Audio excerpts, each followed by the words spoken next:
Imagine a boy with no father, no fortune, and no formal education. A boy whose future was written not in privilege, but in struggle.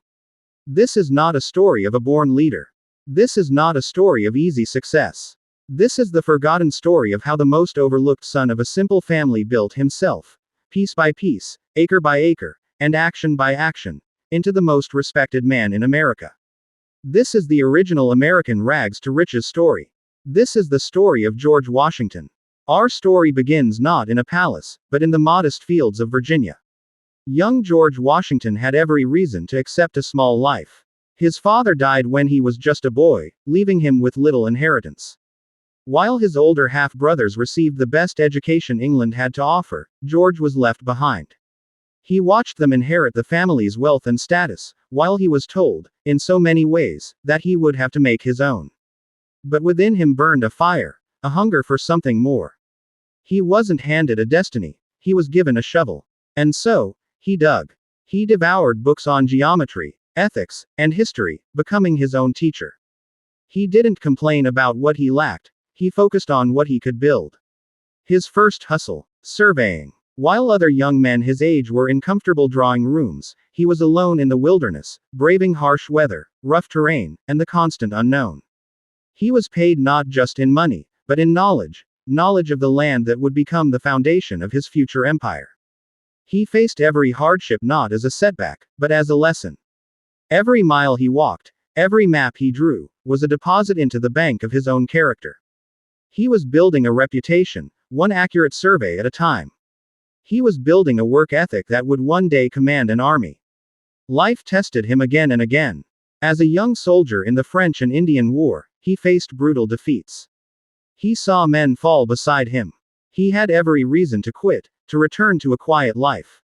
But Washington understood a fundamental truth that every successful person must learn. Failure is not your opposite, it is your teacher. He absorbed those lessons in courage and leadership. He learned how to persevere when all hope seemed lost. And through it all, he continued his relentless pursuit of growth. He saved every penny from his military service and poured it into the one asset he believed in above all others: land. He wasn't waiting for wealth to come to him, he was going out and claiming it, acre by hard-won acre. And then, a pivotal moment. His marriage to Martha Custis. But see this not as luck, see it as the universe rewarding preparation with opportunity. His reputation for integrity and his proven capability is what made him a worthy partner. It was the catalyst that accelerated his dreams, giving him the resources to transform Mount Vernon from a simple estate into a breathtakingly innovative business. He became a visionary entrepreneur. He saw that relying on tobacco made him dependent on others. So, he pivoted. He planted wheat. He built a gristmill to grind his own flour. He constructed one of the largest whiskey distilleries in America. He wasn't just a farmer. He was a CEO. He was a brand before branding existed. He built vertical integration before it was a business term. He took control of his entire supply chain, and in doing so, he took control of his destiny. But his greatest wealth was not in his land or his businesses.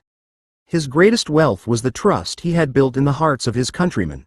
When revolution shook the colonies, they didn't look for a king. They looked for the one man whose character was unshakable. The one man who had been tested in the wilderness and on the battlefield. The one man who had built everything from nothing. They chose the surveyor, the farmer, the businessman. They chose George Washington. For 8 long years, he held a starving, ragged army together through sheer force of will. He wasn't a military genius, he was a perseverance genius. He outlasted the greatest empire on earth because he had spent a lifetime learning how to endure.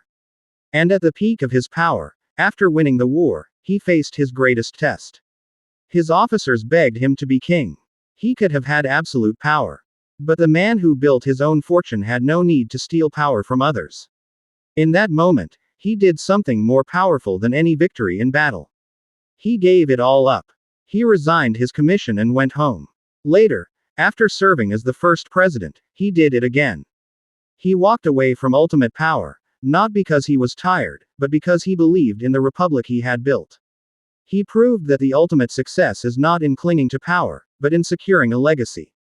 He established the precedent of peaceful transfer of power, the very foundation of American democracy. So, did George Washington go from rags to riches? Absolutely. But his story teaches us that the most valuable riches aren't just money. They are the strength of your character, the power of your reputation, and the courage to walk your own path.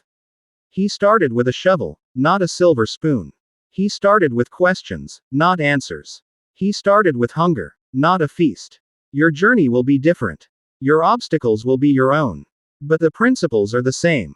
Embrace the grind. Build your character with every small action. See failure as a lesson. And never, ever let your beginnings dictate your endings. What is the one thing you're building today for your own legacy? Share one goal you're working toward in the comments below. Let's inspire each other. If you believe that your future is bigger than your past, hit that subscribe button and ring the bell. Because here, we prove that every great destiny begins with a single, courageous decision.